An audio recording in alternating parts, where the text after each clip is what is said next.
We just one day away from kickoff, almost 24 hours exactly away from kickoff between Alabama and Tennessee, two very similar teams who I've done a couple videos on this week. I broke this game down, and if you watched my video earlier in this week, I have predicted Tennessee to win 24-20.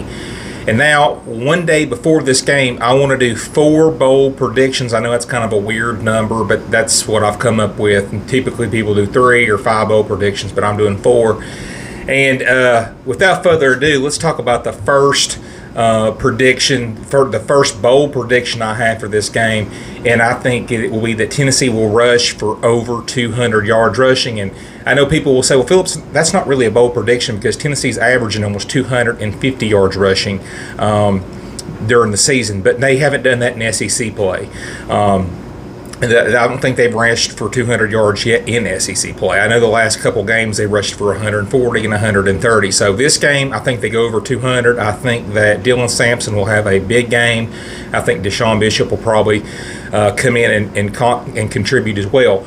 But I have Tennessee going over 200 yards rushing. I feel like Alabama's rush defense, Alabama's defense as a whole is not that good. I feel like we can run the football. Alabama's rush defense is 54th in the country, so they are very vulnerable to giving up a lot of yards on the ground. The second bold prediction is I think Nico Iamaleava is going to have over 200 yards passing, which that's not a lot, but it's going to be big if we want to win this game.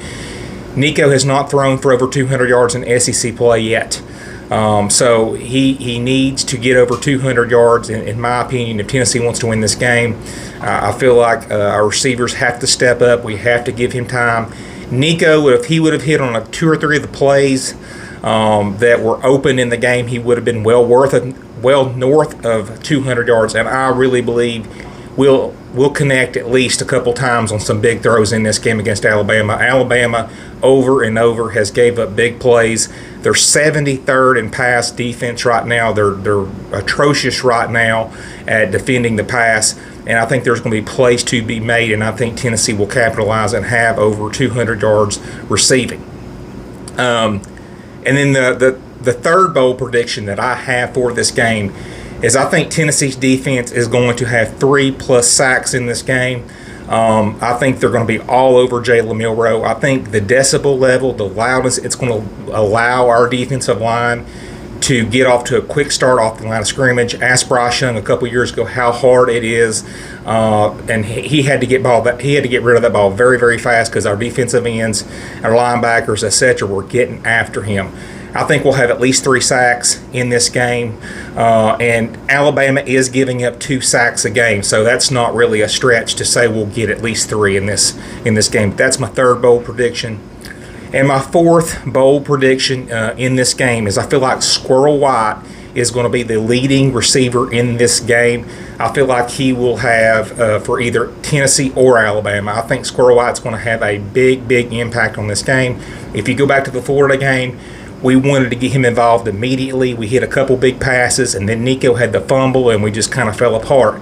I feel like Josh Heupel is going to try to get Nico involved very, very early, make him a very important piece in this offense. I think he'll get a lot of touches. I wouldn't be surprised if he gets the ball 10 times in this game, whether it's running, if it's running or receiving. He's going to get the ball a lot, and he'll make a big impact in this game. It wouldn't surprise me if Squirrel White gets over 100 yards receiving in this game. He's only averaging 38 yards receiving, and I feel like he's going to have a coming out party this week. So anyway, that's my 4 bowl predictions for Tennessee versus Alabama, and I think like Tennessee has to really hit on those bold predictions if they want to win this Saturday, and we'll see what happens. Go Vols.